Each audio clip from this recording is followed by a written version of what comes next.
Pilih redeem on Steam. Setelah itu, kalian bisa login dengan akun Steammu. Kalau udah sukses, gamenya langsung ada di library Steam. Jadi gampang lah intinya seperti itu. Oke? Dari hasil ini, setidaknya performa ray tracing di RDNA 4 ini ya untuk CRX 9070X ini sudah lebih baik dari generasi sebelumnya.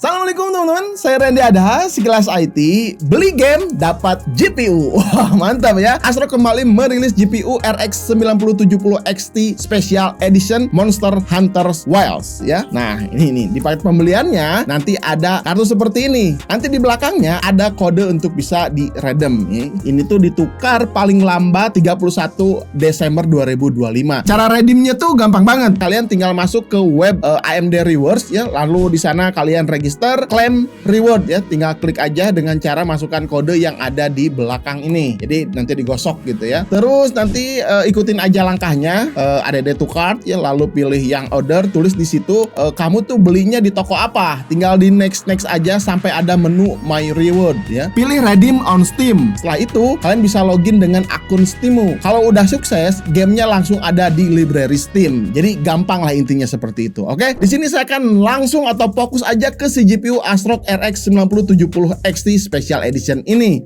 Speknya ini 16 GB 256 bit GDDR6 644,6 GB per second. Arsitekturnya terbaru, pastinya ini udah RDNA 4, punya 64 compute unit dan 4096 shader unit. Ray tracingnya ini udah generasi ketiga dan AI acceleration-nya itu generasi kedua. Diklaim peningkatan untuk FSR 4 dan performa AI jauh lebih baik dibandingkan generasi sebelumnya. Nah, interface-nya ini juga udah yang terbaru ya, PCIe 5.0/16. Jadi kalau mobile kalian masih PCIe 4.0, nggak masalah ya, performanya masih tetap bisa maksimal, aman. TDP-nya 304 watt dengan 2x8 pin konvensional. Nah, ini ya.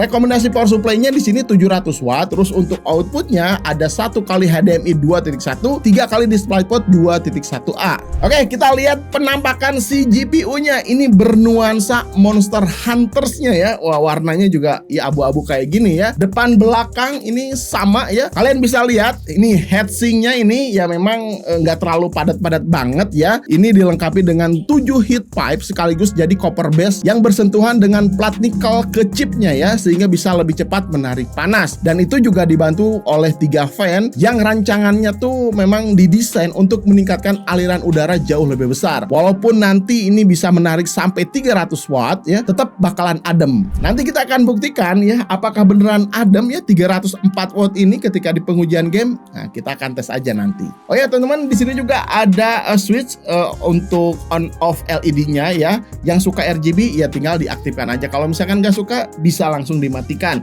Nah, ini ada text arc fill ya. Jadi si monsternya namanya ini.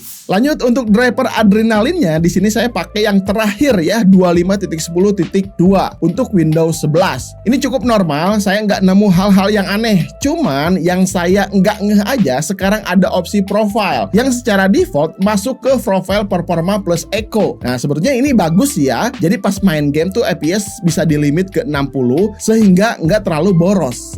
Gitu. Tapi kalau misalkan mau maksimum, jangan lupa pilih profilnya yang performance, baru bisa di loss semuanya, bisa full load ya, maksimum lah antara performa si GPU-nya. Nah, ini sih menurut saya sih menarik ya. Jadi simple, tinggal diklik aja kita bisa mengatur ya performa dan beban listrik si rumah tuh supaya nggak terlalu bengkak nantinya. Gitu ya. Oke, sekarang kita akan masuk saja ke pengujian. Secara performa bisa mendekati 5070 Ti atau 4070 Ti Super atau 4080. Ya, tapi sayangnya saya nggak punya 2 GPU itu, jadi saya nggak bandingkan ya. Cuman nanti di akhir juga ada pembanding benchmark sintetis. Kita akan bandingkan beberapa GPU-nya. Oke, kita akan langsung saja tes ke performanya sekarang. Let's go.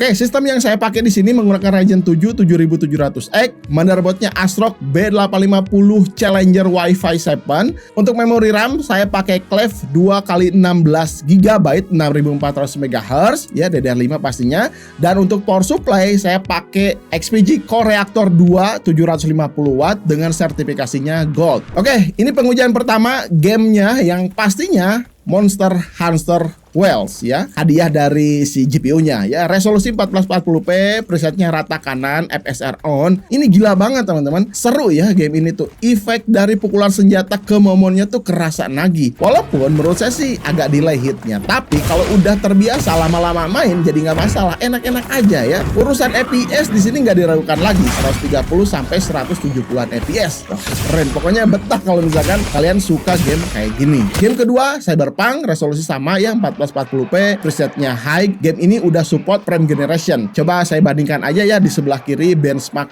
off frame generationnya, yang kanan on. Di awal benchmark ini perbedaan FPS sudah terlihat jauh lebih tinggi. Dengan detail dan efek pencahayaan tuh ya hampir sama aja ya, nggak ada bedanya ya. Lalu untuk suhu GPU kalian bisa perhatikan si RX 9070 XT ini ya, kedua pengujian itu sama-sama full load dengan power menyentuh 304 watt, kadang-kadang lebih. Tapi suhu GPU masih adem aja, sekitar 66 derajat Celcius. Di akhir average-nya 135 fps dan ketika on frame generationnya bisa menyentuh 285 fps. Wah, kenceng banget ya.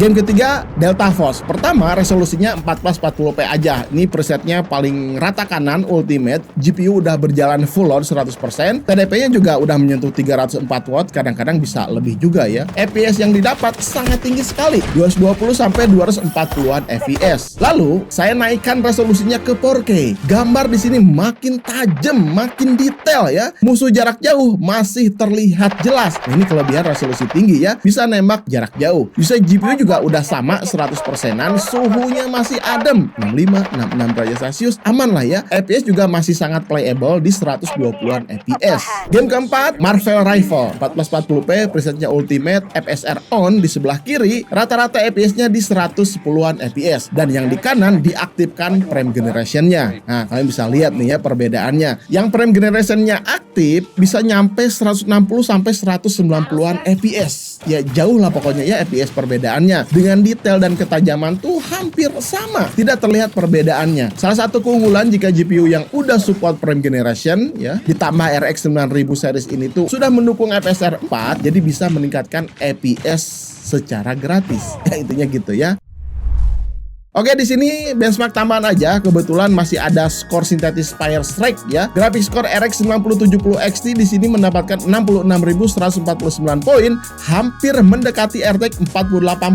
Lanjut di Time Spy, skor grafik Astrock RX 9070 XT ini mendapatkan 28.632 poin, sedikit tertinggal dari RTX 4080 yang mendapatkan skor 29.288 poin. Dan terakhir di Pot Royal, pengujian ini lebih ke performa ray tracing ya. RX 9070 XT mendapatkan 17.733 poin dan 4080 mendapatkan 18.276 poin. Unggul dari 4070 Ti Super yang hanya mendapatkan 15.040 poin. Dari hasil ini, setidaknya performa ray tracing di RDNA 4 ini ya untuk si RX 9070 XT ini sudah lebih baik dari generasi sebelumnya. Nah, gimana setelah tadi melihat ya beberapa benchmark si RX 9070 XT ini?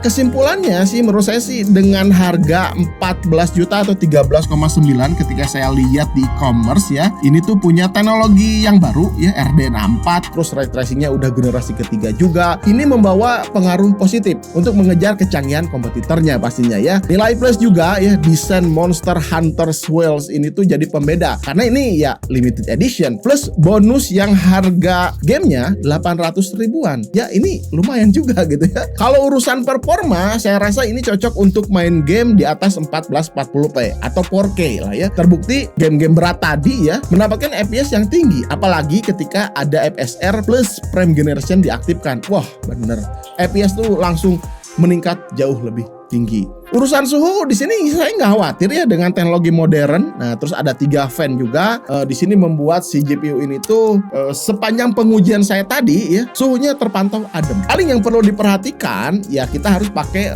prosesor yang seimbang. Cocok misalkan kalau kalian sandingkan dengan Ryzen 7 7800X3D. Nah, gitu ya jadinya nanti combo yang bagus ya untuk main game.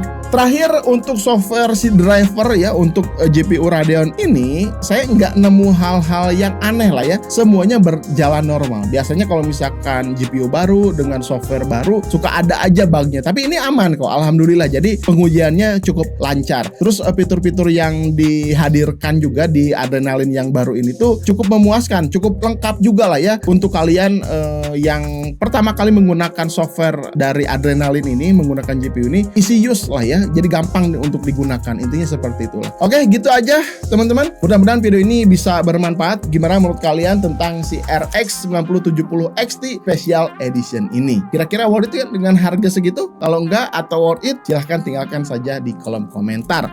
Sampai ketemu di video berikutnya. Saya Randy Adha, Sekilas IT. Assalamualaikum warahmatullahi wabarakatuh. Salam teknologi.